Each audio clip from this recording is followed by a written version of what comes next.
Merci Seigneur, merci pour, c'est vrai pour la louange, pour ce temps que nous avons eu. C'est vrai que ça fait du bien d'entendre le Seigneur nous parler. Mais il faut savoir l'écouter aussi, c'est important. Alors bonjour, comment allez-vous ce matin? Bien. Ah super, c'est bien, parce qu'en général on dit « j'espère que vous allez bien ». Mais là je vous pose la question. C'est parce que si je vous pose la question, c'est qu'en général, quand on pose une question, on attend une réponse. Enfin on espère au moins une réponse. Bon, il arrive souvent que la réponse ne nous convienne pas. Peut-être qu'elle nous... c'est pas la réponse qu'on attendait, donc qu'est-ce qu'on fait? On repose la question. J'ai un petit exemple, quand je travaille, quand je sois à l'église ou en rendez-vous, enfin, c'était surtout quand j'avais mon entreprise, que j'avais les chantiers, mon épouse elle m'appelait, elle me disait « Philippe, à quelle heure tu rentres ?» Alors la question elle est assez simple quand même, hein. Donc si elle est simple, la réponse elle est simple. Et moi je disais « écoute, je sais pas ». Bon, visiblement je ne sais pas, c'est pas une réponse. Puisque systématiquement, derrière, il y avait toujours la même question. « Non mais Philippe, à quelle heure tu rentres ?» Alors je comprends, c'est important d'avoir une idée de l'heure à laquelle on rentre, mais pour moi, je ne sais pas, c'était une réponse. Comme 18h30 par exemple, je ne sais pas, ou 19h. Surtout que beaucoup de questions, cette réponse « je ne sais pas », elle revient souvent. Les enfants par exemple, si on prend les enfants, on demande « qu'est-ce que vous voulez faire plus tard ?» Alors la grande majorité, qu'est-ce qu'ils vont dire? « Oh écoute, je ne sais pas ». Oui, je ne sais pas, c'est une réponse. Hein. Ou alors on dit « ah mais ça va pas ce matin, qu'est-ce qui t'arrive ?» Bon écoute, je sais pas. Je sais pas ce que j'ai. Cette question aussi, où tu en es avec le Seigneur? Des fois on dit là en ce moment, sincèrement, je ne sais pas. Alors il y a plein d'autres exemples, hein, mais vous voyez que cette réponse, elle revient régulièrement. Même si c'est une réponse, j'ai envie de dire qu'elle ne fait pas beaucoup avancer. La réponse je ne sais pas, on stagne. On est toujours dans le même point. Alors ce matin, j'aimerais que l'on puisse se poser 3 questions. Alors ces questions ne viennent pas de moi, elles viennent de la parole de Dieu.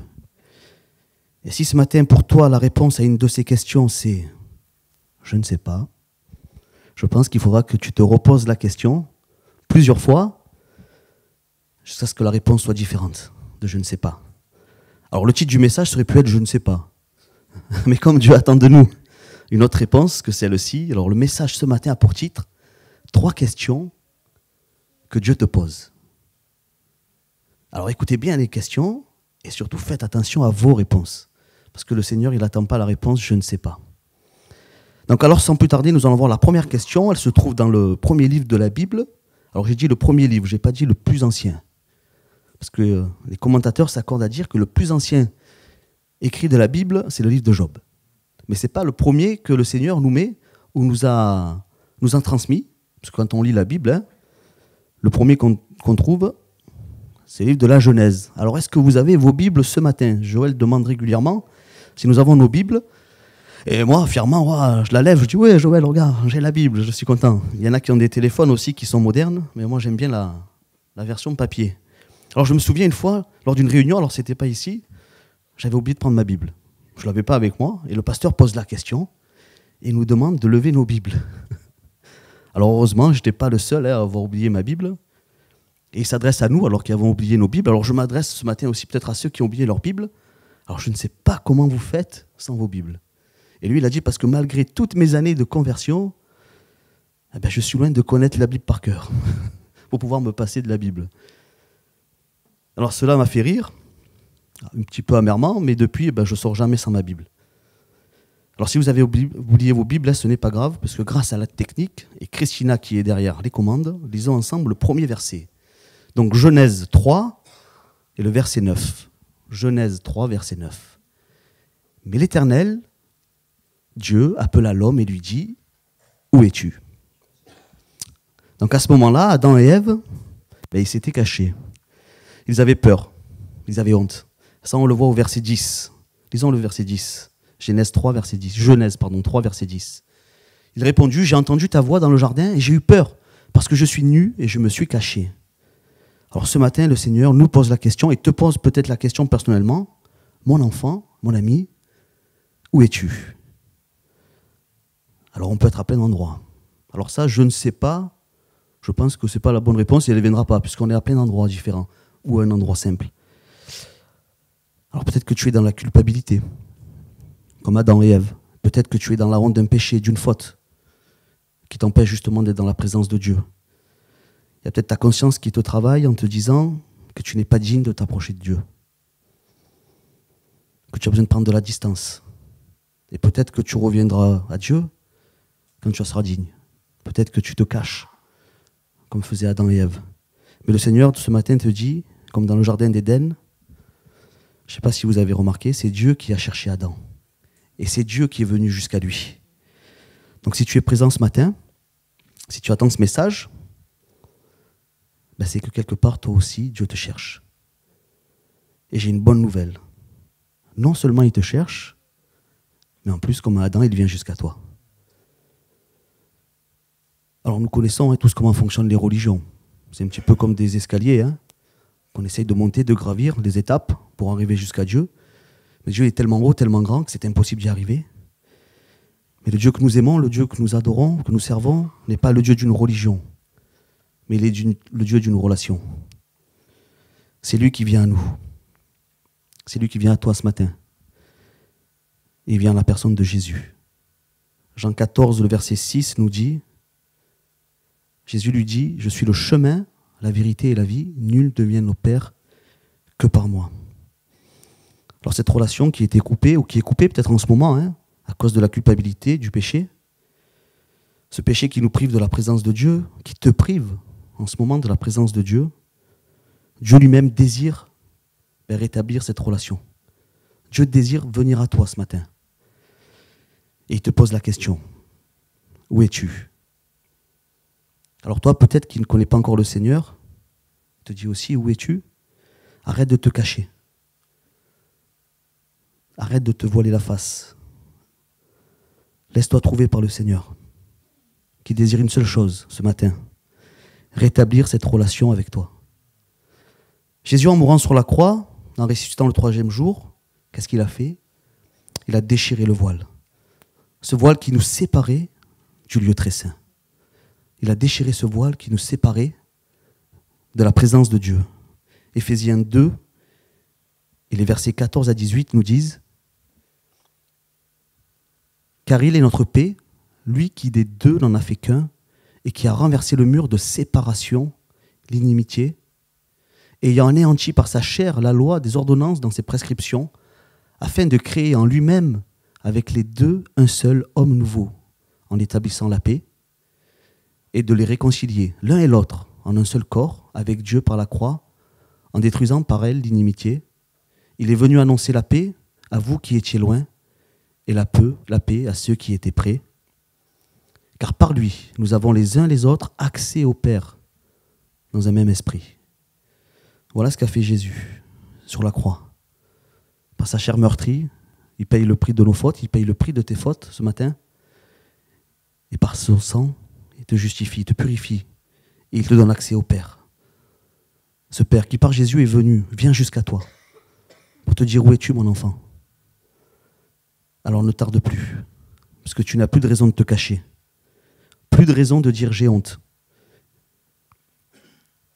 Quand Dieu te dit où es-tu, ne réponds pas je ne sais pas. La réponse elle est simple finalement. Dis simplement je suis là, Père. Je sais que je ne mérite rien. Je sais que je ne suis pas parfait. Mais ça y est, j'ai fini de me cacher.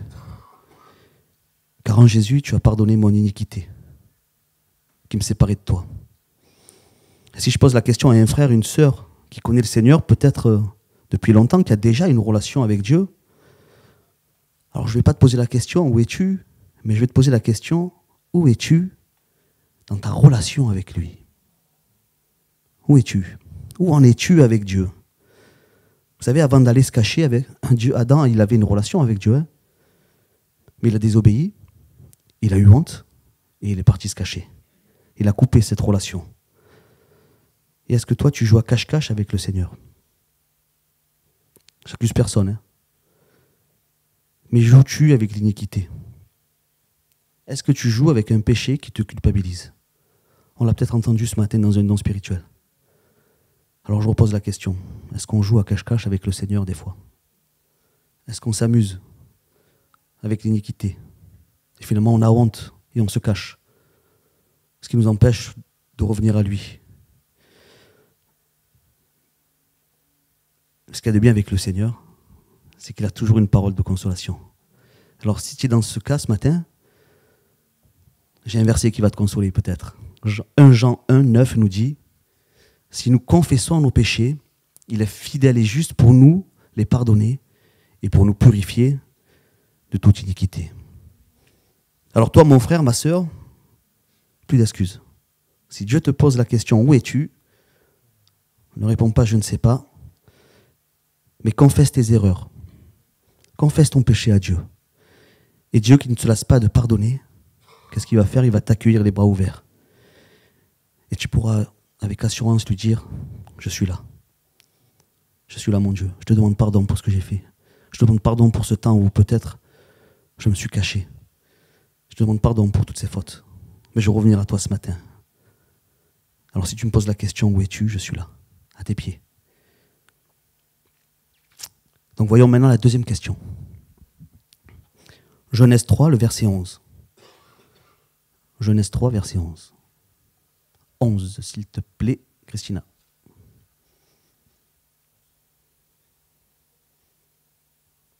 Je ne sais pas si... Oh, voilà, super. Et l'Éternel Dieu dit, « Qui t'a appris que tu es nu? Est-ce que tu as mangé de l'arbre dont je t'avais défendu de manger ?» Alors Dieu demanda à Adam, qui lui a dit qu'il était nu? Il avait reçu cette information où? De qui? Qui c'est qui avait dit à Adam, tu es nu? La source était-elle fiable? Si oui, que fait-il avec cette information? Alors je nous pose la question ce matin. On peut se poser la question de façon personnelle. Hein. Même moi, personnellement, je me pose la question. Qui t'a appris que? Voilà, ça c'est notre seconde question. Qui t'a appris ce que tu sais? Qui t'a appris ce que tu avances? Qui t'a appris ce que tu vis aussi finalement chaque jour? Quand on cherche un travail, c'est plus facile, plus simple, je pense, avec des diplômes. C'est mieux un CV rempli de diplômes qu'un CV qui est vide.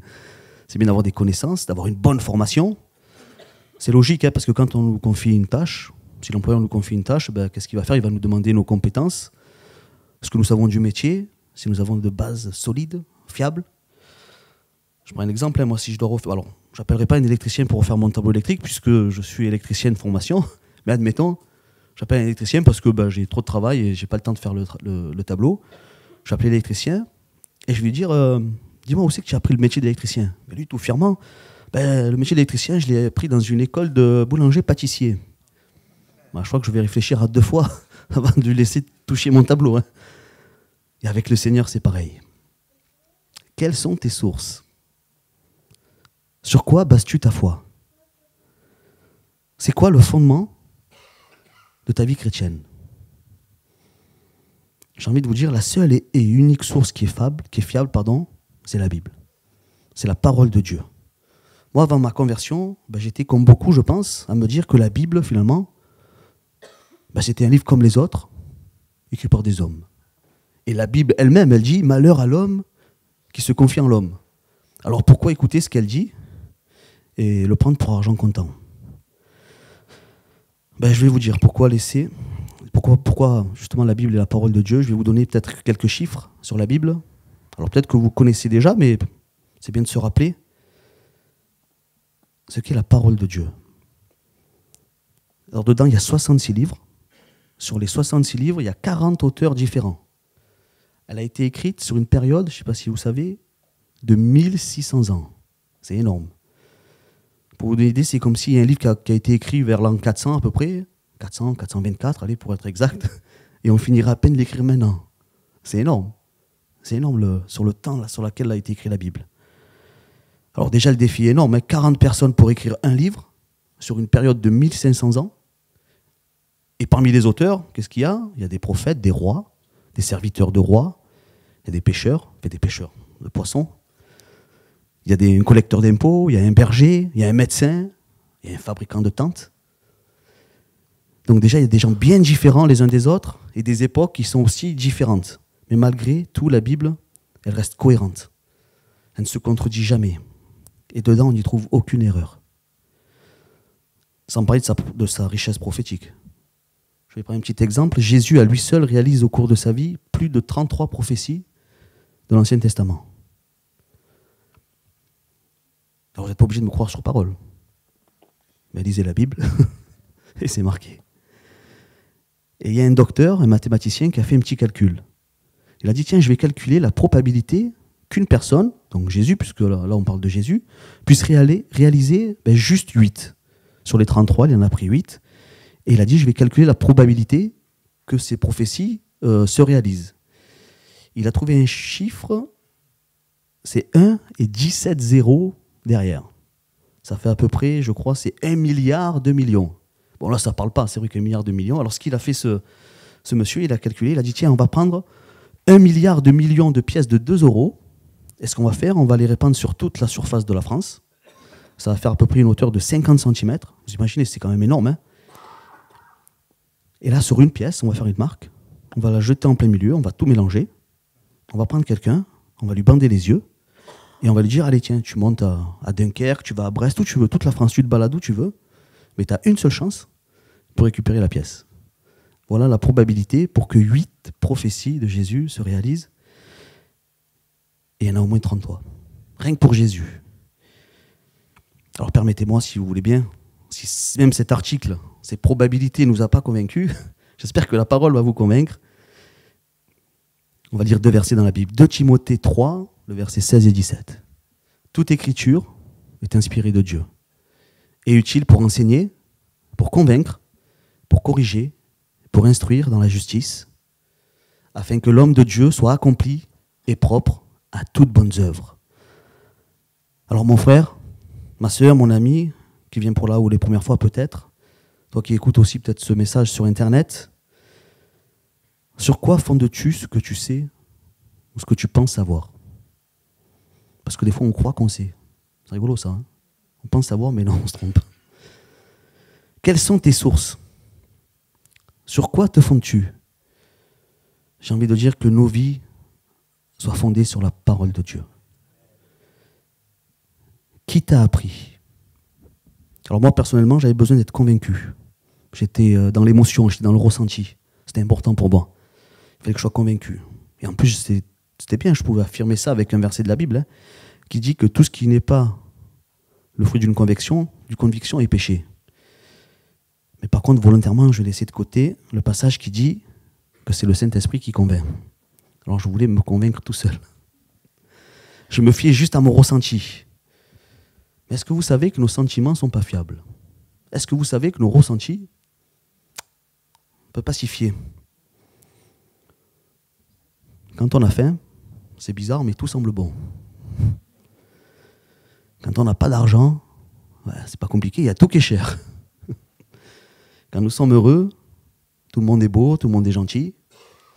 Quand nous sommes malheureux ou en colère, bon, je vous laisse imaginer comment sont les gens, hein, je ne dirai rien. Prenons la bonne habitude, de prendre nos sources dans la Bible, dans chaque situation de notre vie, quel soit le fondement de nos vies. Josué 1,8 nous dit que ce livre de la loi ne s'éloigne point de ta bouche. Médite-le jour et nuit pour agir fidèlement selon tout ce qui est écrit. Car c'est alors que tu auras du succès dans tes entreprises, c'est alors que tu réussiras. Maintenant, si on te pose la question, qui t'a appris? J'espère que ta réponse sera, j'ai pris ma source dans la parole de Dieu. C'est de là que j'ai appris, c'est là que je sais ce que j'avance. Alors maintenant que nous avons les 2 premières questions qui nous concernent, peut-être chacun personnellement, de manière individuelle, regardons la 3e question, peut-être qui concerne autrui, une question qui est liée à l'autre. Quel rapport avons-nous avec les autres? Donc lisons un verset. Genèse 4 et le verset 9. L'Éternel dit à Caïn, « Où est ton frère Abel ?» Il répondit, « Je ne sais pas. Suis-je le gardien de mon frère ?» Où est ton frère Abel? On peut remplacer Abel par notre prénom. Où est ton frère Philippe? Où est ton frère Joël? Où est ton frère Sylvain? J'espère ne pas être trop centré sur moi-même. J'espère ne pas être trop centré sur ma vie, sur mes soucis, sur mes envies, sur mes désirs, pour avoir comme réponse, ah ouais mince, ben je ne sais pas. Abel répondit, suis-je le gardien de mon frère? Quelle réponse donnerons-nous à Dieu s'il sait un frère, et si on sait aussi un frère dans le besoin, et que je n'ai rien fait, et qu'il me demande, où est ton frère? Vais-je lui dire, suis-je le gardien de mon frère? Alors on ne parle pas forcément de besoin matériel, hein, parce qu'on peut parler des intentions aussi. Hein. Ma vie est-elle centrée sur moi, pour que je ne sache même pas où est mon frère? Est-ce que ma vie est centrée sur mes besoins personnels? Ou alors est-ce que je fais attention, justement, à ceux qui sont autour de moi? 1 Corinthiens 12, le verset 26 nous dit, « Et si un membre souffre, tous les membres souffrent avec lui. Si un membre est honoré, tous les membres se réjouissent avec lui. » Alors je ne parle même pas des membres de l'église ou des frères ou des sœurs, ni même d'un voisin, d'un ami, d'un collègue de travail. Mais on va se recentrer peut-être sur notre foyer. Faisons-nous attention à notre époux. Faisons-nous attention à notre épouse, à nos enfants, à nos parents. Ou est-ce que je suis centré sur mes soucis, sur mes envies? Mais est-ce que je remarque si mon épouse va pas bien en ce moment? Ou mes enfants, comment ça se passe à l'école? Si le Seigneur me dit, Philippe, comment va ta fille? Est-ce que je vais dire, ah ouais, je sais pas, c'est vrai, il faudrait que je m'en occupe. Non, je pense qu'il est important, indispensable, de savoir où est mon frère, où est ma sœur. On aime dire que nous sommes chrétiens, que nous allons à l'église chaque dimanche, en semaine, et c'est bien, je suis fier, moi, personnellement, de dire que je suis chrétien. Mais la Bible dit, Jean 13, le versets 34 et 35, « Je vous donne un commandement nouveau. Aimez-vous les uns les autres comme je vous ai aimé, vous aussi. Aimez-vous les uns les autres. » Alors oui, je peux répondre fièrement, je pense même sincèrement, avoir de l'amour pour chacun d'entre vous ici ce matin. C'est sûr. Sincèrement, là, je suis... Il n'y a pas de problème, j'ai de l'amour pour chacun d'entre vous ce matin. Mais puisque mon fondement, c'est la Bible, je vais aller voir ce que la Bible dit sur l'amour. Parce que je ne vais pas voir ce que mon amour à moi. Parce que moi, je vous aime d'un amour limité, puisque je suis quelqu'un de limité. Mais si je veux être fidèle à ce que dit Dieu, puisque mes fondements, justement, on l'a vu, c'est la Bible, que dit la Bible sur l'amour? 1 Corinthiens 13, les versets 4 à 7. Donc l'amour est patient. Alors, je pose la question ce matin. Est-ce que nous sommes patients? À chaque instant, à chaque moment. Parce que l'amour est patient. Hein. C'est pas moi qui le dis, c'est la Bible. Hein. C'est mon fondement. C'est sur ça que je base ma vie chrétienne. Alors c'est bien, l'amour est patient, mais est-ce que je pratique la patience? Quand on m'énerve. Ah, quand on m'énerve pas, c'est facile. Moi, je suis très patient. Il n'y a pas de problème. Mais quand je suis contrarié, est-ce que j'ai de l'amour? Est-ce que je suis patient? L'amour est plein de bonté. Alors quand je les poche remplies d'argent, pas de problème. Je peux être très généreux, plein de bonté. Mais quand je dois donner un petit peu de mon nécessaire, est-ce que je suis plein de bonté? L'amour n'est pas envieux. Alors quand j'ai une belle voiture, pas de problème. Je ne suis pas envieux. Mais si ma voiture est en panne, est-ce que j'envie pas un petit peu le voisin qui a une belle Mercedes ou une belle voiture? Je pose la question, hein, je me pose la question aussi personnellement. Hein. Mais bon, je dis que je suis chrétien, que le fondement c'est ma Bible. Alors je vais voir ce que dit la Bible. Hein. L'amour ne se vante pas. L'amour ne s'enfle pas d'orgueil. L'amour ne fait rien de malhonnête. Alors la malhonnêteté, c'est pas que voler. Hein. La malhonnêteté, ça peut être très large. Ça peut être très très large. Ah, ça me fait plaisir de te voir. Ah, on le dit souvent. Hein. Alors là, je suis pressé, juste maintenant que je la croise ou je le croise. Ah, la malhonnêteté, ça va loin. Hein. Il ne cherche pas son intérêt. Je continue? Hein? L'amour ne s'irrite pas. L'amour ne soupçonne pas le mal. Tu as vu comme il m'a regardé? Tu as vu ce qu'il m'a dit là? Non, c'est bizarre. Non, c'est bizarre, je suis sûr. Non, non, il y a quelque chose qui ne va pas. Non, non, non, non, l'amour ne soupçonne pas le mal. Jamais. L'amour, il ne se réjouit pas de l'injustice, mais il se réjouit de la vérité. Alors ouvrez bien vos oreilles là, hein. Restez assis. L'amour pardonne tout. Et je crois que ça c'est le plus dur. Parce que c'est l'amour pardonne tout. Ça pardonne pas ce qui est pardonnable. L'amour pardonne ce qui est impardonnable. C'est ça l'amour. L'amour croit tout, il espère tout, il supporte tout. Voilà l'amour que je veux pratiquer. Puisque j'ai fait de la Bible, de la parole de Dieu, mes fondements. Voilà sur quoi j'ai appris. Donc si on me dit, Philippe, mais comment tu as appris à aimer comme ça? Bon, j'en suis loin, hein, je vous rassure. Hein. Et j'ai envie de dire fièrement, mais c'est la Bible.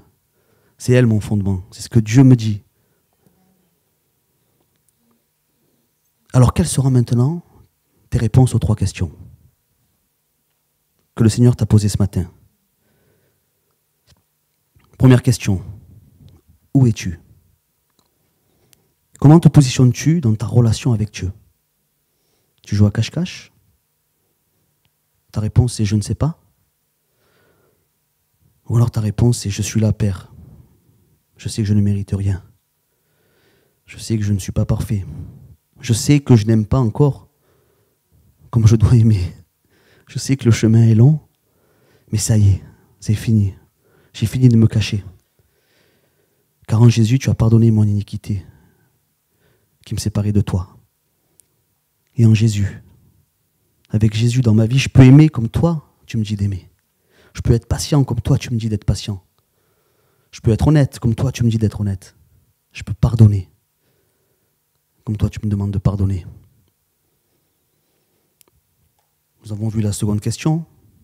Qui t'a appris que? Tu bases ta foi, ta vie sur tes propres expériences? Tu as des sources peut-être qui viennent d'Internet? Je sais pas, on peut trouver des informations un peu partout. Hein. Mais j'espère que ta réponse est j'ai ma source dans la parole de Dieu. J'ai mon fondement dans la Bible. Alors maintenant que tu sais que tu en es avec le Seigneur, j'espère que ta réponse maintenant c'est plus je ne sais pas, que tu as réussi à te positionner, que tu ne te caches plus. Maintenant tu sais que si tu tombes, que tu reviens à Dieu, et cela ne sera pas de te pardonner, parce que si tu confesses tes fautes, Dieu est fidèle et juste pour te les pardonner. Ça c'est la première question, première réponse. Maintenant que ta vie est fondée sur le roc, que tes sources sont fiables, puisqu'elles viennent de la parole de Dieu. Donc si tu reviens à Dieu, que tu lis, écoutes sa parole, et surtout que tu la mets en pratique, que tu bases ta vie sur ça, eh bien peut-être qu'on va pouvoir répondre au premier commandement que Jésus nous rappelle dans Marc 12 et le verset 30. Donc tu aimeras le Seigneur ton Dieu de tout ton cœur, de toute ton âme, de toute ta pensée et de toute ta force. Donc si tu reviens à Dieu, si tu lui demandes pardon, que tu confesses tes péchés, que tu reconnais que tu es pécheur et que tu reviens à lui, si tu écoutes sa parole, que tu la mets en pratique, ben tu pourras honorer ce commandement. Tu aimeras le Seigneur ton Dieu de tout ton cœur, de toute ton âme, de toute ta pensée et de toute ta force. Parce que aimer, c'est facile à dire, mais vous demandez à n'importe qui, tu préfères que ton époux, ton épouse te dise je t'aime ou qu'il te montre qu'il t'aime? Ben c'est pareil avec Dieu. Il aime bien l'entendre dire qu'on l'aime, mais c'est bien de lui montrer, justement en mettant sa parole en pratique et en revenant à lui quand il faut demander pardon. Maintenant, la troisième question. Qu'en est-il de ta communion fraternelle? Alors, je ne vais pas faire un grand discours, que chacun puisse y répondre dans son cœur. Mais avant ça, je vais vous laisser un verset quand même avant de partir. Marc 12 et le verset 31. Voici le second. Tu aimeras ton prochain comme toi-même. Il n'y a pas d'autre commandement plus grand que cela. Amen. Seigneur mon Dieu, merci encore pour qui tu es. Merci pour ta parole, merci pour ta présence, c'est vrai au milieu de nous. Je te loue et te rends gloire, Seigneur, de ce que tu as fait de moi, Seigneur, un jour, ton enfant. C'est pas moi qui te cherchais, Seigneur, je pensais que c'est moi qui te cherchais, mais c'est toi qui me cherchais. C'est toi qui es venu jusqu'à moi.